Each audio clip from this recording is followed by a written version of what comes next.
here.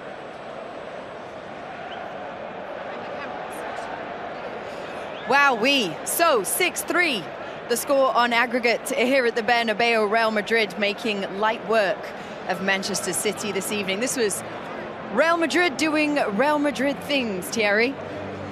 I guess so, but it's not like they were pushed to do it. You know, it's not like what we've seen before, where they had to come back and fight through it, where they were going to score last-minute goals and suffer and still make it happen. It was pretty done early. Yes. So yeah, that's what Madrid does. People were wanting the result in the league. If there was a problem, there's no problem. Real Madrid was what they usually do. When it's time to perform, they perform. So there's no problem with Real Madrid. There may be a problem with Manchester City, Micah. Why you say that with a big, massive smile on your face? Are you taking joy from this? No. You know, I've come to Madrid. I mean, full of beans. Absolutely love the atmosphere. You know, sometimes the better team wins. And tonight it was men v boys. I thought Madrid were absolutely excellent. All the things we talked about, energy with Gonzalez in there, it didn't really work. I thought Madrid's right-hand side were absolutely sensational today. And City, it's been a theme of their season, really. They've just been off it, off the pace a little bit, whether that be on the ball, off the ball, whether that be scoring goals, whether that be defending, whether that's been injuries. Everything has just happened to them. And at the moment, they can't deal with it. And that is the difference. But we have to give credit to Madrid tonight. Mbappe, sensational. Valverde, exquisite. These players here, and watching them live, it was an absolute delight. It sure was. Very warm welcome if you're watching on the Golazo Show. Fantastic to have you with us here at the Bernabeu. We are in Madrid, everybody. There was a small pocket of Manchester City fans up there just above us who probably didn't enjoy the evening all too much, Jamie. No, from the very start, it looked like one-way traffic, and I keep going back to the physicality of it. It's not just about in midfield, it was all over it. I mean, you see Diaz trying to cope with Mbappe, you know, the power. You look at Valverde at right back, you know, the pace, the energy. It was far too much for Manchester City, and at no stage of this game, really, have you ever felt that they could win the tie? It's Man City, so look, on the other side, you have to give a lot of credit to Real Madrid, because if you remember the game against Liverpool, it looked like they were not a team that were going to go really far and do well, maybe. But then, once again, with Madrid, if you doubt them, that's a big mistake. Can I just ask you a question from a coach's point of view? Obviously, you can struggle with confidence, you can struggle with energy. We talked about the midfield, we've talked about the defence. But what is it tactically this team are not doing? Why is it being such a big drop-off from a coach's point of view? Look, I mentioned it so many times, you know, the boss, Pep, is also dealing with stuff outside of the field that also not easy to deal with when you have to deal with what he's doing, you know, divorce and whatnot. Now going back on the field, you can't come here, and they must have planned for something, right? I mean, you go 1-0 down straight into the game on something that's pretty basic. The centre back has the ball, he's pushing the ball, he's putting his head up, you're still not dropping. And on top of everything, you don't read the flight of the ball, you're trying to head it. It was a bit too easy for Real Madrid and Man City and Mbappe. But if you go back into the tactical aspect of it, I know we've said it so many times, it is a cliche thing. But if the aggressivity, the tempo is not there, tactic won't do anything for you. Yeah, just looks at the moment, they just sort of run out of ideas. It's almost like Pep's tried everything, hasn't he? Really, you know, you think of John Stones playing in midfield before that. We've seen lots of different things. Nico Gonzalez and Marmoush playing today.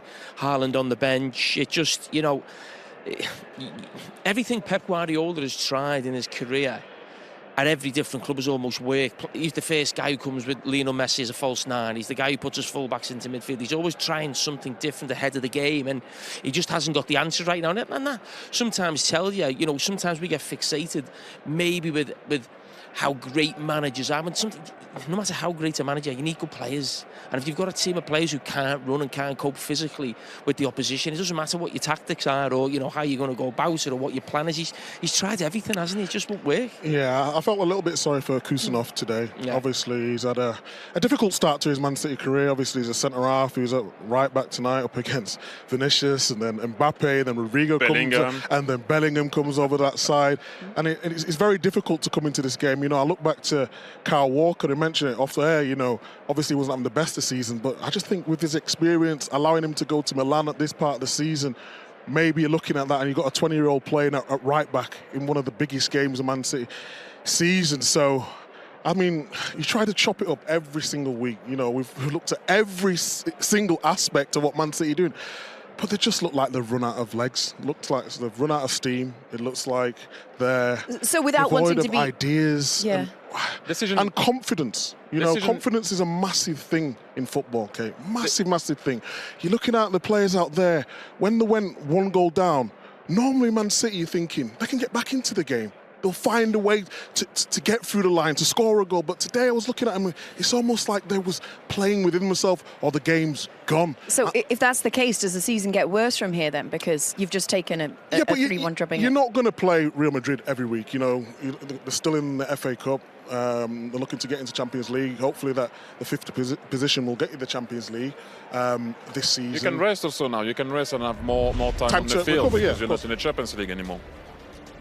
I guess I just meant in terms of confidence. What we got coming up on the weekend? Oh, it's a big one. Liverpool didn't win tonight, so it's a big game for both teams because Man City will have it back of their minds that, you know, they need to qualify for this competition next season. So it's not a case of, okay, the season's over and we'll think about next season. Man City have got a lot riding on it, and, you know, Liverpool at this moment is still the best team in the league. They're on the top of the table, so it'll be a great game.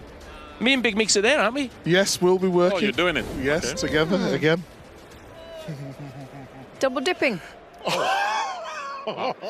No comment. Okay. In terms of... I'm going to ask you one thing then. Yeah, of course. You know, you're asking Thierry tactically. Do you think they'll make the Champions League positions? Whoa. Yeah, I think they will. I think with the amount of rest that they've got, I think when I watched them against Newcastle, obviously it's not the same level as... We're talking about one of the greatest teams, you know, with the front four that Real Madrid have. I think they will make the Champions League. I think it'll be difficult, but I think they still have enough to make the Champions League, yeah. Do you, Jamie? I think just. I think there's a lot of teams around them now who are sort of just getting into bad form. You know, Aston Villa obviously played Liverpool tonight. It's probably a good result for them in some ways, but they've got 2 points from 2 home games. You've got Newcastle as well. I think they've lost 3 of the last 4 in the Premier League. Chelsea are really struggling, so anyone down there puts a little bit of a run together. And in the Premier League, actually, Man City have put a little bit of a run together of late, but there's still a long way to go. So how hard is it for us to judge Real Madrid from this performance tonight? Because I said it was Real Madrid doing Real Madrid things. You said, well, yeah, was it? No. You know, you have to give Real Madrid a lot of credit. But what I'm trying to say to you, usually they work harder to be able to go through. But then when you start a game like that, you could see then after they were confident, they were going on the ball, the Holes came really early. You have to give them credit because, like I said, we talked about it earlier in the season. It looked like that they're maybe not going to find a way, but they did find a way. You have to give Ancelotti a lot of credit. Still a long way to go. Battling in the league, battling in the Champions League, as we all know, but you have to give them a lot of credit. I was just saying that City made it easy for them. So you've come here to the Bernabeu, yes. Seen your hero score a hat-trick. Hero? Okay. Hero's a bit strong. Favourite player? What should we call him? No, he's my favourite player. Yes. Seen your favourite player score a hat-trick. Against my team. Are we going to get him today, Thierry? How many teams Could you spread your wings, please? Oh. Which one is that? We're stuck on a picture of Thierry over here, but I think we are seeing the first Mbappe goal back at home in the US. I guess it's scored now because I have it in my hair. Yeah, but I think when that first goal goes in, I mean, it felt like the tie was over at that early stage. Unfortunately, we've come here, everyone to watch a huge game. Maybe it would have been better for us if Man City would have got the first goal, but I mean, that's just devastating. And the finish is fantastic. The pass of Raul Asensio, so you have to give him a lot of credit. The young kid has been doing well. This is why I'm talking about that. They're missing this, they're missing that. They put a young kid in there and he's playing. Yeah, I don't know if we can see that goal again because we talked about the defending for that goal. We couldn't obviously see it before, but what I'm trying to say, we all know, guys, what is the first rule? Someone is about to ping the ball behind you, you drop. You don't, as you can see here, they don't, look, there's no pressure on the ball. He put his head up. Now he's trying to read the flight of the ball. He doesn't even read it well. Then Mbappe does what Mbappe does. You know, this is what I'm saying. You can see that he's way better now, because at the beginning of the season, maybe he would have missed that. Maybe he wouldn't have gone in behind. The timing of the run was perfect. Connection with the defender, as you can see here. And then a little push on Diaz. I think that disturbed him a bit. But you have to anticipate that anyway. Great finish from Kylian. But what's different now from, say, 3 months ago? We've analysed Mbappe with the runs and everything. You can see that it is... After the 2-0, he started to wander and go a bit everywhere. But at the very beginning, he made sure that he was going to stay in between the two centre-back. In between the two. So when you make a run, as you saw on the first goal, then the timing was also better. He's little bending his run on the, I think it's on the second goal or something like that, or the third goal, or no, the second goal. Yep. You know what I mean? It's totally different. The way he moves and the way he was. Clinical. You can see now that he's confident. Sorry, just taking some notes, don't mind me. As Team CBS is at the Bernabeu. You good? And hi, how are you? Nice to see you. So too is Jude Bellingham, of course. Welcome to the show once again. We're very happy to have you with us. Good to see you. Before we start, you know, it's mid-afternoon in America, so if you could watch your language, it'd be nice. Okay, yeah. Trying to learn me lesson. I mean, next to the worst person for that, I think. How did that game feel for you? Really good. It was a fun game. I think when you always focus more on the organisation without the ball, we know that with the ball we're going to have the chances to win games, and I think that was the key for us tonight. It's sensational again. How do you keep doing it at your age? I mean, I'm in awe watching you up there, and it's not just the 30, 40-yard ball that you sprayed across the field. It's your energy, it's your work rate to defend and attack as well. How do you do it at your age? Thank you. I think, you know, I'm young, so I got a lot of energy, so that's the main thing. But playing in a good team gives you confidence. I think you guys know that. I think the manager giving me that freedom to play, you know, how I see it really. And, you know, I'm going to make mistakes, but I think the main thing is that when nights like this come along, that, you know, I put in performances that help the team win the game. And that's Can I just ask, sorry, what is your best position or your preferred position? I'm not really sure, to be fair. I think it kind of depends on the way the team's set up. All good? You throw me off it. Did you just get that? No, it depends on the team formation, the way the team want to play. I think here, defending as a left midfielder, rolling inside is nice, because you have obviously the freedom when Vinny goes wide as well. So it doesn't really matter to me. I try and give whatever I can in whatever position. You've had a little thing with, let's say, with Manchester City over the last couple of years. You played them quite a lot. The thing that's really stood out to me, not just the quality of Real Madrid, we know that you've got that, but the physicality right across the pitch against Manchester City. And normally that's the strength of the Premier League teams when they play, you know, maybe a Real Madrid or a Barcelona or Bayern Munich. I mean, how did you feel? Like, you just look so superior, you know, in the first leg and the second leg? Yeah, I think that's a big part of the game now, you know, that physical side. I think to play so many games for one and then play against Premier League teams in Europe, you have to be ready physically, you have to be robust, you have to be kind of, you know, different kind of ways of winning games. You have to have them, you know. I think technique will get you so far in these competitions, but you need to be able to run and compete, you know. Can I just ask you about this stadium? This stadium is magnificent. Brilliant. First time I've been here since obviously it's had the revamp. What's it like playing here week in, week out with the crowd, the energy?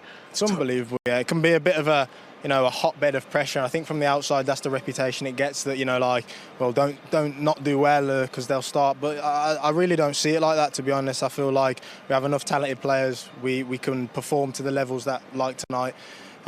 You try and block it out as much as you can, but there's moments when, you know, they really lift you. I think we didn't particularly need it tonight, but the games like last year when we've come from behind, you wouldn't believe the push they give you, especially when you're down in games. And yeah, it's really impressive. It's a pleasure to play here, to be honest. just amazing. So great lineup, and obviously Kate. Oh! She was waiting. And I was getting nervous. Well, Jude, Perfect. I think we've got to let you go. I'm going to get Yes, we do. We do appreciate you coming through. Thank you. Sensational, man. Thank you. Sensational. Thank you. Brilliant, mate. Well in. Take care of yourself. Is he our favourite guest? He's unbelievable. Yes. Might just be We're our still favourite waiting guest. for the Thank you. celebration. Appreciate I know, yeah. That was good. The That was good. maturity of that man. Since you always ask everybody, you know, who's your favourite? Yes. Is he our favourite so far on the show? I like Lukaku. that day? Yeah, that day in Milan? Was really good. I love Jude because he's so open and honest, isn't he? I feel like he doesn't just give you basic answers as well. I think he's being real. He speaks from the heart. I think he swore on the show as well, didn't he? Yeah. Was it last season? And I just love him. I love everything about him. I love the way he's got that energy and that confidence to say, I am the man of this team. What is he, 20, 21 years of age? Does it make you emotional talking about this? It's just, honestly, Still wow. I'm just cold out here. Jamie, production are crazy for me to tell you that you haven't quite mastered the man hug. Apparently it looks a bit awkward. Go on. I think we want to replay it. Do we? Do we have it? Let's have a look at this. Let's see what's going on. At the beginning? Look Here at we this. go. Look. Oh. That's like the Key and Peele It's not the sketch. shoulder Have you one, seen the it's Key and just- Peele sketch? How Micah did it smooth. Want me to teach you, Jamie? This is what you do. Put on a mic. Go on, let's see. Your hand. Boom. And then, Yep. yeah. That one. That's how you do it, man. Is it not you? Let's dip in. Take a live look at Lost for words.